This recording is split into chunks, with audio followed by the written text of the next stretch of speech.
STIs are the hidden endemic of the United States. Welcome to the On Medical Grounds podcast, where you can find an authentic, audible blend of timely scientific and medical knowledge. Today on Medical Grounds, we will be speaking with Dr. Christopher Colbert. Dr. Colbert is Assistant Program Director of the Emergency Medical Residency Program at the University of Illinois at Chicago and an Associate Professor of Clinical Emergency Medicine. He's active with the American College of Osteopathic Emergency Physicians, working with their virtual Grand Rounds program. He is also chairperson of their Continuing Medical Education Division.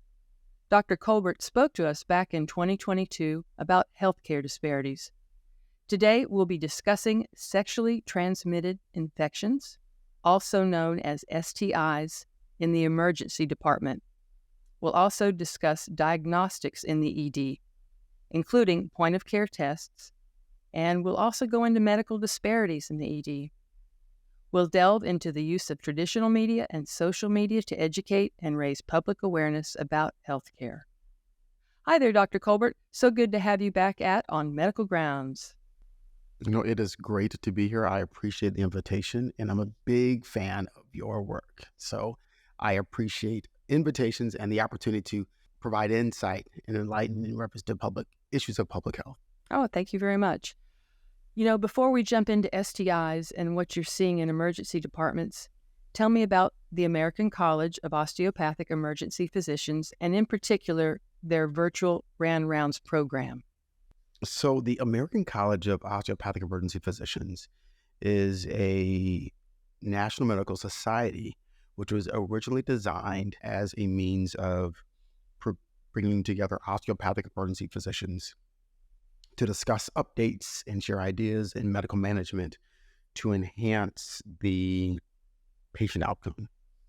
And we are a fairly large organization, which not only has membership of both osteopathic physicians, but also allopathic physicians. So that's your MD and your DO, where osteopathic physicians are the DOs and the allopathic MDs. We have 2 conferences a year, national conferences a year, and we also have what's called virtual Grand Rounds. And with our virtual Grand Rounds, which is held every other Thursday, it is an opportunity to attend virtually just some cutting edge, amazing conversation on the topic of various topics of emergency medicine, from toxicology, infectious disease, public health, trauma. There's a lot of really good medicine that is happening all over the world, and a great place to have a really great forum and exchange ideas, and to not only change your practice, but provide a positive contribution to society as a whole, and starting with education. And then it kind of trickles down into management as well.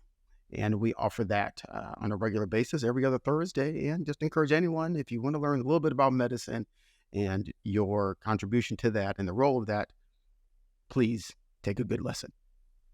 Oh, good to know. Well, so you're very cutting edge.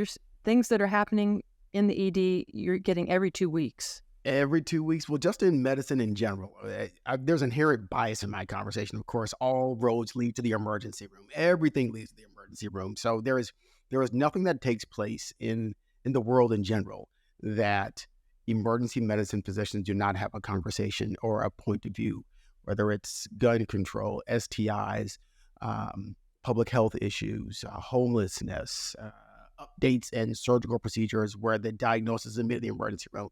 All roads lead to the ER. So come on down, talk to an ER doctor, and have some really great conversation, humble conversation, so that we can all move forward. Can you break down the difference between osteopathic and allopathic medicine? So I can. I'm an osteopathic physician, and there's osteopathic physician and allopathic physician. So that's your MD and your DOs. And that is a line drawn in the sand by definition based on one specific class.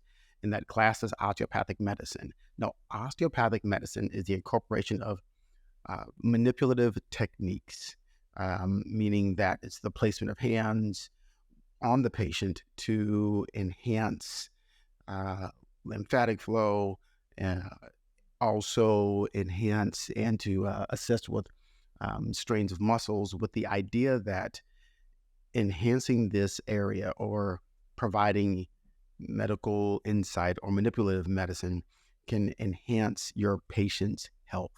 And some of these, there's a lot of analogy to being a chiropractor. Um, However, and I'm just giving this analogy for those individuals who are unfamiliar with osteopathic medicine, because just to give some context, it is a series of strain and counter strain techniques that can be utilized for back pain, headaches, enhancing lymph flow, muscle discomfort as well. And that is the only line that separates osteopathic medicine from allopathic medicine, where this is a continued class that is instructed at osteopathic medical schools, where allopathic medical schools, they may address this utilization of medical management and in conversation, or maybe a couple of classes, but it's not all 4 years as it is in an osteopathic medical school. Don't you have more of an emphasis on preventative care? You know what? I don't believe so. I think that standard of care, and which is a great question, very commonly asked. I believe the discussion and standard of care and the benefit of preventive management is discussed in both allopathic and osteopathic schools equally. Thank you for that clarification. The data are showing that STI numbers are on the upswing again. Why do you think this is the case? So here we go. Let's just jump into the deep end of the pool on this one. Number one out of 5 people in the United States have an STI, and that translates to 68 million Americans. And almost half of this number, believe it or not, are between 15 and 24 years old. Just like everything else in medicine, there's a lot of factors that contribute to this. If you just want to go numbers-wise, like 11% of teenagers surveyed state that they receive complete information of STIs from their parents. So that means there's a huge population of individuals that are getting a significant amount of their information on various aspects of STIs, behaviors from someone outside of their family. And which means that it's more of a timed information. So a lot of this deals with education. There's always higher numbers in patients with limited resources, such as if you have limited access to education, limited access to healthcare, and limited transportation. All of these attribute to higher numbers. And once we sit back and have a root cause analysis, kind of what we're having right now, that's where you have the greatest impact on lowering these numbers. Until this aspect is addressed, these numbers are always going to reflect an increase. So how does this rise affect you in the emergency department? So that is very fair. Again, all roads lead to the emergency room. Whenever anything takes place, whenever anyone has a concern of health, you can go to any emergency room and receive treatment. And I think that's the really important aspect of this. You can't just show up at a family practice doctor's clinic or a dental clinic and state, hey, my tooth hurts or my stomach hurts. Unless you have some sort of means of payment, they just can't see you. However, those rules do not apply to the emergency room. Whether you have insurance, whether you don't have insurance, you go to the emergency room. People go to the emergency room. And because of this aspect, it's kind of the gift and the curse as well. I think more of the gift, but that can be a whole different conversation at a later date. We see stuff firsthand. And my fingers on the pulse of what is going to happen, what's going to take place. And we have that lens as emergency medicine physicians. So we see the increase, we see the numbers, and are setting aside certain policies to mitigate these numbers and the long-term sequela of STIs. What are the most common STIs that you're seeing right now? Gonorrhea and chlamydia, herpes. We've seen a huge increase in syphilis as well. So what is the standard of care to diagnose and treat, say, syphilis in the ED? All right. So for STIs in general, that includes your herpes, your gonorrhea, your chlamydia, your syphilis, Um, it's a swab, meaning a urethral swab. So it is in essence a Q-tip. So it's a urethral swab with women and a penile swab with men. Also, what we can utilize is a urine sample itself. So either by swab or by urine sample, we can collect the data, if you will, and assess what is on the swab or what is within the urine to best identify the pathogen associated with the chief complaint. Are you seeing resistance to standards of care for certain STIs? So we are, and specifically, and what's fascinating about this is that there's still a lot of variability. As an example, when treated for an STI, you receive a shot and a collection of pills. So that's your ceftriaxone and your doxycycline. How we define resistance is failed outpatient management, meaning that you were treated 2 weeks ago with your shot, which was ceftriaxone, and your doxycycline, which are your pills. So if the person comes back 2 weeks later, 1 week later, that's concern for resistance. But as I stated earlier, there's a lot of variables that attribute to this as well. Did you take all of your medication? Are you still intimate with the individual who has the actual bacteria as well? But because of that, we have certain small population that come back quite often. And so you don't know which came first, the chicken or the egg. Is it the behavior that is still maintained after being treated, or is it that there is just resistance? But because of this activity, it builds resistance.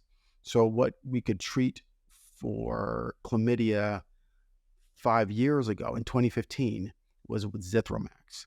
But now there are new guidelines that were initiated in 2021. So 2015, there were new STI guidelines for management. And in 2021, there were updated management guidelines. And it has to do with resistance.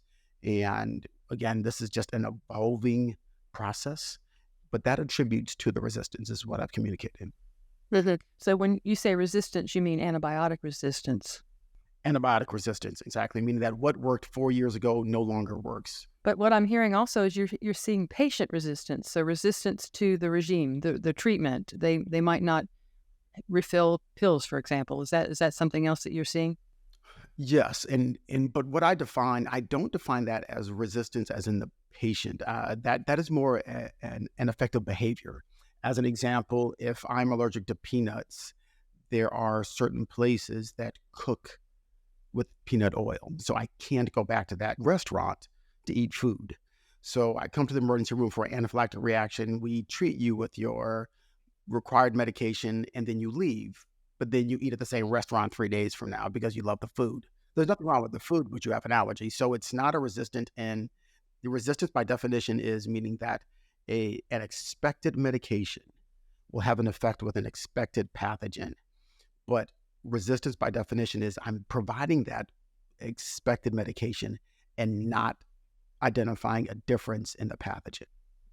So if I were to come to the ED and I suspect I have an STI, what would be the first test you would order for me?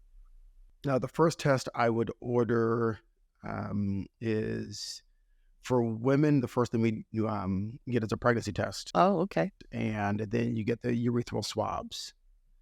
And from there, and believe it or not, the swabs take 2 to 3 days to return. And so here's the rub. Herein lies the rub. Not all emergency rooms treat sexually transmitted infections the same. So this is where you have a question of root cause analysis. There are some ERs that will see the patients and complete the exam and not treat the patients, but will discharge the patients to a free clinic and provide the instruction. Here's your diagnosis. This is what we think this is. If you walk 4 blocks, 5 blocks down the street to this quote unquote free clinic, which exists, they will treat you for your antibiotic with the required antibiotic, which again, another discussion for another time, but you can tell within this conversation where there are flaws in the system for that. Well, but still they're going to this other facility and they don't have the test results back. So Are you advocating giving antibiotics as a precautionary measure prior to getting test results? So that's a perfect question. Specifically with STIs, it is standard of care guidelines, standard of care that you treat patients without getting the results. And because STIs are the hidden endemic of the United States. 68 million people suffer from an STI. If we had 68 million people that walked around with a black eye, something that everyone could see, there would be a collective response where everyone says, "Whoa, wait, why do you have a black eye?" But because we don't quote unquote see this, the response is lukewarm for something that honestly has a huge financial burden on the United States, on the medical system, and on patients as well. Why don't emergency departments have more rapid tests that maybe you get results when the patient is still there with you in the clinic? 2 to 3 days is a pretty good turnaround. 2 to 3 days is honestly a pretty good turnaround. And however, as I communicated, it is a huge expense to a hospital. So now this is just you talking to Christopher Colbert, not Dr. Colbert. The Christopher Colbert said when we have meetings and discussions, the hospital has to sit down and state, hey, how are we going to allot money? This is where money is going. How can we save money? And one of the ways to save money is to make this diagnosis and have the patients find access to a quote unquote free hospital and receive their antibiotic. Where I'd raise my hand and say, well, what if they don't have the transportation to get to that free clinic? What if they don't have the time? What if that free clinic, anything free has a long line? I don't care what we're talking about. If it's free donuts, if it's free coffee, if it's free management for healthcare, it's going to be a long line. And I get that. So we were talking about, me coming in and you running some tests. What would you have test for a male? How would that differ from a female patient in the ED? There's no pregnancy test for the male. Oh, and okay, obviously. the same, yeah. No, but that's fair. That's a fair question. It's still a swab, and it's a urinalysis. So it's a sample of the bacteria, and it's still a swab or a Q-tip, which you introduce into the penis to collect the swab, and that's called the penile versus the urethral swab. And again, those results take 3 to 4 days. If you suspect STI and the patient provides a history which is concerning for an STI, you treat that patient right there. And you encourage the patient to communicate with whomever their partner is to seek treatment as well. Because again, this is an endemic. This is a silent endemic. So what I'm hearing sound like disparities to me, because people going to the ED don't have access, you mentioned, to transportation, or maybe they don't have the funds to go and purchase prescription drugs. How can we try to eliminate some of these disparities and reduce STIs? So here's the thing. I'm going to nerd out with you real quick. Go for it. The highest incidence is on college campuses. Huge college campuses, but they have the resources on college campus. The college campuses, I don't care where you go, invest a lot of money on reproductive concerns. And they're quote unquote free to the students, but you're paying for your college tuition. So that's part of the bill. That's part of going to any college USA. That's part of the bill is we provide barrier protected intercourse, birth control pills. If you're diagnosed with an STI, they treat you on campus. And so in relationship to the diagnosis and poorly controlled sequela or poorly controlled poor outcomes, it's significantly lower than the actual real world is because it's a controlled environment. And it's just a model which we could think of as a means of really addressing your concerns. Those three things, education, medical access, and transportation, are huge. And I don't care what we're talking about, whether it's breast cancer diagnosis, colon cancer diagnosis, children with different congenital concerns. If those three aspects, education, medical access, and transportation, have a huge impact on communities that do not have these, and the numbers are higher, and the morbidity and mortality for those patient populations are higher as well.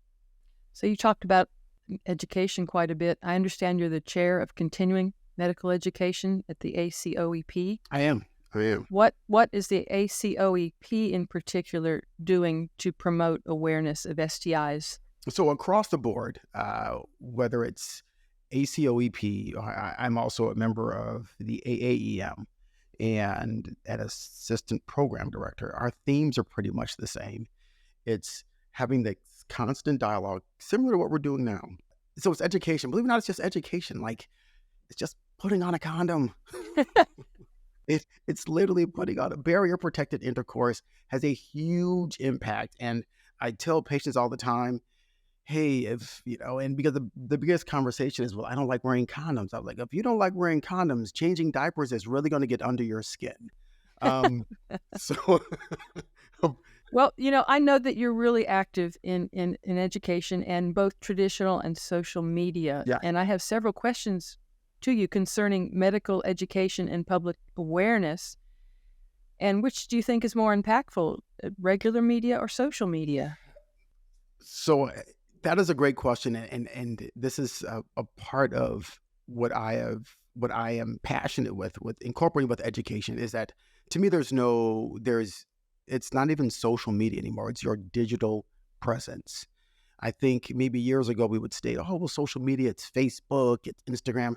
Now this is just a way in which everyone receives their information. Say that again, digital presence. How would you define that?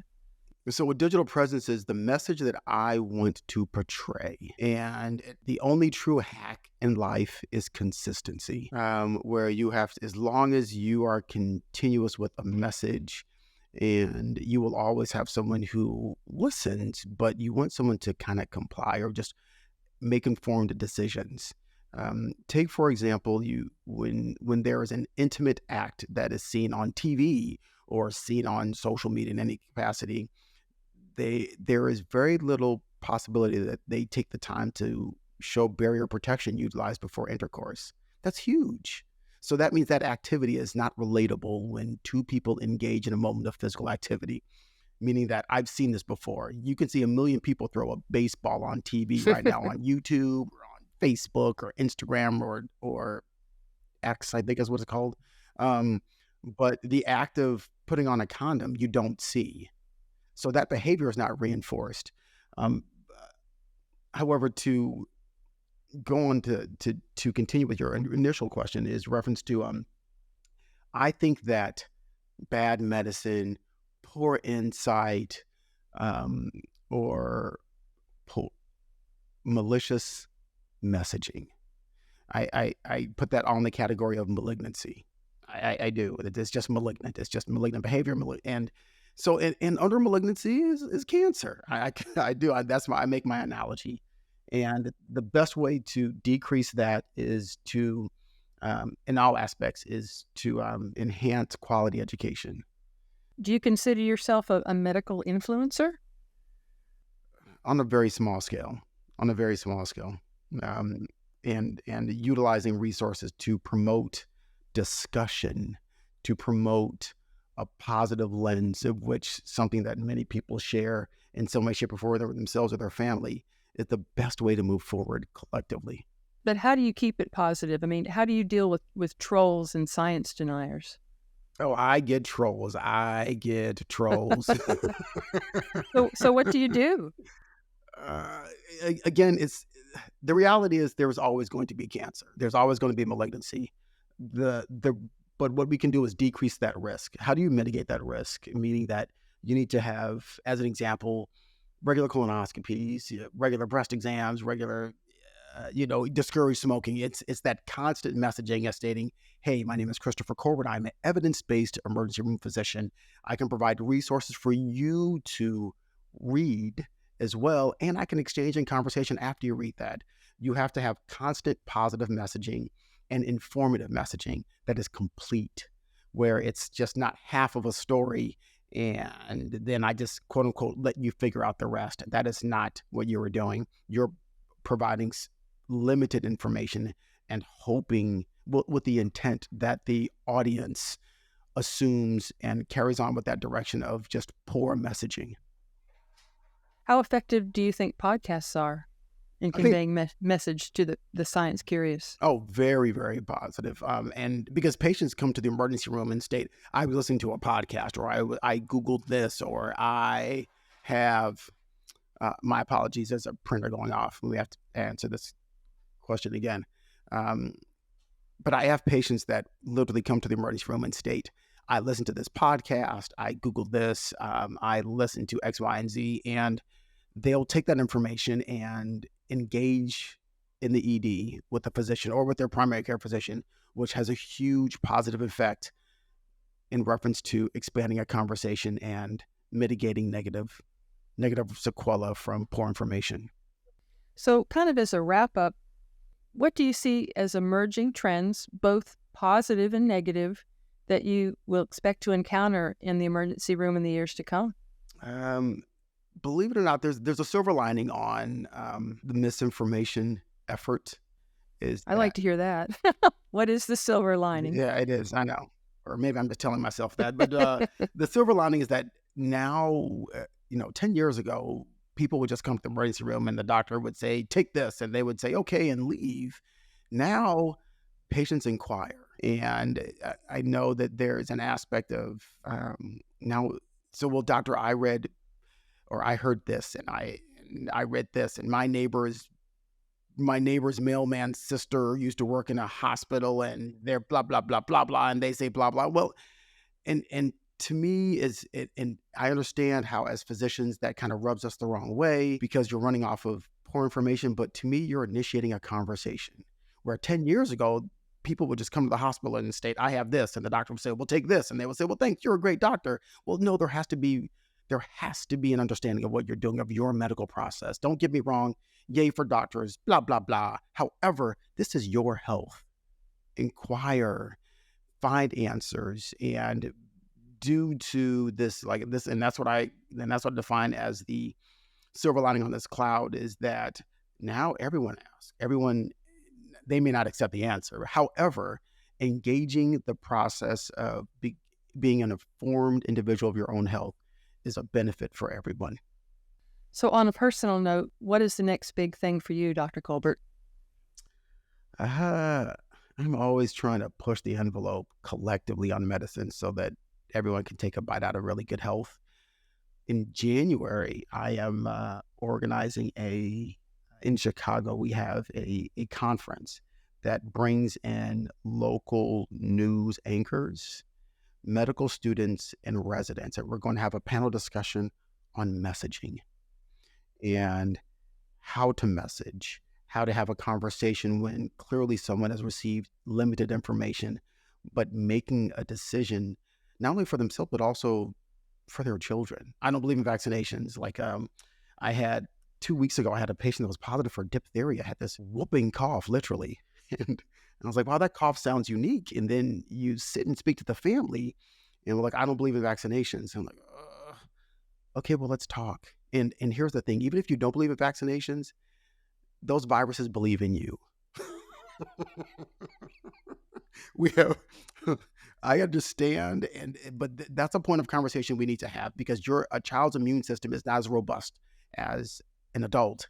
And we ended up admitting that child. And mind you, in the grand scheme of things, the child will be okay and the family will learn, but we don't want to learn by poor calls of judgment through our children. Like, that's not the way I want to learn. I don't want to learn by tripping on an obstacle and breaking my arm. If you could just kindly let me know, hey, there's a rock in the road right there, I would be mindful of the steps.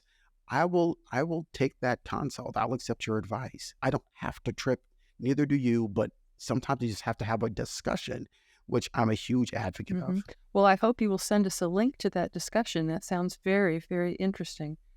Well, Dr. Colbert, I want to thank you once again for joining us. It was wonderful to have you back. And I hope we'll see you again real soon. On Medical Grounds is an amazing resource that provides great insight and a huge impact on the population. So on the community just in general. So thank you for just bringing a great resource, a quality resource as well for many, many people. And I enjoy talking about science, and I appreciate the invitation. Thank you ever so much. And And thank you for listening to the On Medical Grounds podcast. Be sure to click the subscribe button to be alerted when we post new content. If you enjoyed this podcast, please rate and review it and share it with your friends and colleagues. At onmedicalgrounds.com, we provide perks to all posted podcasts by linking content, so you can drink in more if you choose. This podcast is protected by copyright and may be freely used without modification for educational purposes. To find more information or to inquire about commercial use, please visit our website onmedicalgrounds.com.